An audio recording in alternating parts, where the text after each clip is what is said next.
En a las 9 y ya llegó Arcadio Andrade. Se me va, Aníbal. Se me fue.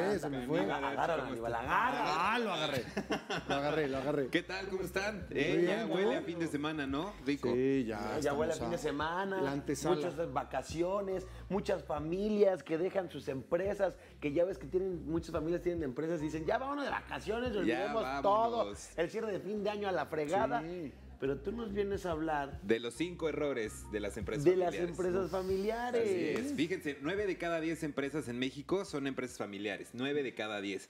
Y de ese porcentaje, el 60% solamente no sobrevive a la segunda generación de padre a hijo. El 60%, es decir, más de la mitad. Entonces, eso habla de muchos errores en los que caen las empresas familiares y que sin duda tienen que ver, bueno, uno, sobre todo darle prioridad en la jerarquía o en el organigrama al vínculo personal. Ese es el principal error de las empresas familiares. Es decir, porque es mi prima, mi mamá, mi hermano, mi papá, él tiene que ser el director general, él tiene que ser el director de la empresa, y eso no tiene que ser así, porque tiene que ir más que otra cosa de la mano con las capacidades, por supuesto. Claro. ¿Para qué vas a tener a alguien de director de marca, por ejemplo, si no sabe de mercadotecnia o de ventas, si no sabe de ventas? Entonces ese es uno de los principales errores. Buenísimo. El otro es cuando entra la segunda generación, es decir, los hijos, tratar de cambiar todo de golpe. Es decir, Sí. ya llegué y se va todo, y todo lo que había hecho mi papá está mal, o mi mamá. O hay que evolucionar y hay que hacerlo de volada. Y cambiar ¿no? todo Sí. y darle las gracias a la mayoría de tus empleados. Ese es otro de los grandes errores. El tercero es sangrar el negocio. ¿Y qué quiere decir esto? No tener políticas establecidas acerca de qué hacer con el dinero. Es decir, por ejemplo, agarra la caja chica y bueno, pues me voy a comer con mis cuates y agarro de ahí. Tengo que pagar el súper de mi familia y agarro de ahí. Ese es otro de los grandes errores que existen en la empresa familiar. Sangrar el negocio. La drenan. Y es que no hay políticas establecidas acerca de cómo trabajar tu negocio, de cómo trabajar las finanzas de tu negocio. Entonces, es importante este punto sobre todo. Otra de las consideraciones que deben tener es justo tener políticas establecidas para cada área del negocio. Normalmente las empresas familiares nacen, pues muchas en el garage, en el estacionamiento de las casas o en una idea, y difícilmente tienen políticas establecidas. Y es preciso irlas cambiando poco a poco e irlas estandarizando para no tener este tipo de errores. Este porcentaje del que les hablaba al principio, del 60% que no sobreviven a la segunda generación, tiene que ver mucho con eso. Muere el que fundó la empresa, y entonces viene todo un proceso de recapitular qué cosas se hicieron bien y qué cosas se hicieron mal. Hay un ejemplo, ¿ya terminaste con los puntos? Ya. Sí, hay un ejemplo muy grande. Yo veo dos. Una en el fútbol con la familia Martínez, que es el Club Pachuca. Sí. Ellos han hecho un gran negocio junto con Andrés Fassi, pero compraron el León y ahora el hijo dirige el León. Pero de todas maneras, hay una base que es el señor Andrés Fassi, que dirige los dos equipos. Sí, finalmente hay una estructura que Exacto, rige una todo lo política. demás. Pues hay políticas, normas establecidas, muchos manuales estandarizados que están escritos, que eso es muy importante, y que quienes nos están viendo y que a lo mejor son parte o son familia, pero que son la base o la parte alta de la empresa, es necesario sentarse a escribir lo que ha funcionado y lo que no ha funcionado para poder trabajar en eso. Televisa.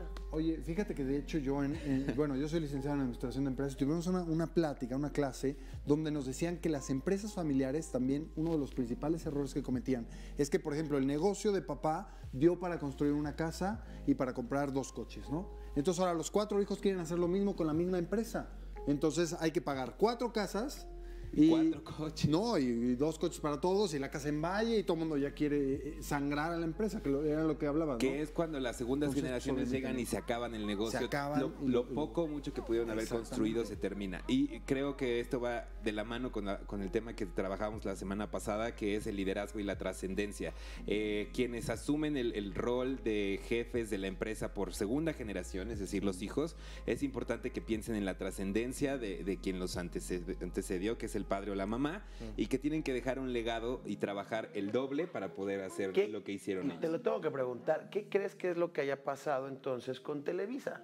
Porque ahí es una tercera generación, ¿no? Que es lo que tengo entendido, de que se trabajó desde el abuelo, de Azcárraga hasta Azcarragayán. El tigre. Pues ahí solamente, imagínate que en la estadística, en las segundas generaciones son el 60% y en las terceras solamente el 20% de las empresas sobreviven. ¿Por qué? Porque hay innovación, pero no se trata de innovar por innovar. Hay muchas veces que entra la segunda, tercera generación y dice, todo lo que hicieron anteriormente no sirve, vamos a hacer cosas nuevas. Y no necesariamente tiene que ser así, hay muchas cosas que pueden funcionar y que nada más se necesitan adaptar. No, y además que han funcionado, porque el negocio sobrevive. Pues por algo está el negocio ahí y algo bueno hizo el que fundó la empresa, llámese la empresa que sea, chica o grande, que los hizo llegar hasta ahí, ¿no? Claro. Entonces vale la pena hacer una estructuración interesante para ver qué es lo que ha funcionado y lo que no ha Más funcionado. bien las estrategias tal vez son las que tienen que ver, ¿no? Sin duda el mercado ha cambiado y la tendencia gira a otras cosas dependiendo de las empresas que nos están viendo, porque seguramente muchas de ellas nos están viendo ahorita. Pues hay que ver y hay que hacer un análisis profundo, pero no es cambiar las cosas por cambiarlas. Entonces, recapitulando, es no sangrar el negocio, ese es uno de los errores. El siguiente es no tener políticas establecidas acerca de cómo, de crecimiento, de recursos humanos, en fin. Priorizar los puestos con el vínculo personal. Ese es un error garrafal. No importa si es tu hermano, tu papá, tu tío, el esposo de tu amigo. Y sabes también cuál uno de los problemas de ese mismo punto, que como son primos o son hermanos, muchas veces hay conflictos personales más allá de los empresariales. Por supuesto. Ahí vale la pena también poner en una balanza si es necesario incluso contratar a un director de la empresa que sea ajeno a la familia. Fíjate, ¿sabes quién hace eso? Y lo hace para no todas las empresas, sino deportivamente hablando. Carlos Slim. Él contrata a Elías Ayub y Elías Ayub sí será su yerno o lo que sea, pero Elías Ayub sabe manejar y sabe y conoce perfectamente al señor Carlos Slim. Entonces esa es una gran opción. Él contrató a alguien externo. Claro, esa es una de las opciones más importantes e interesantes que puede tomar el director de una empresa. Vale la pena, no hay que dejar el legado atrás. Saben que ya nos tenemos que ir. ¿Cómo? Sí. Pues ya les tenemos que ir. Estaba re buena la plática. ¿Sabes que tenemos que ir a la cocina? Ah, ya llegó la cocina. No me digas quién llegó. El chef. ¿Quién llegó? Paulo.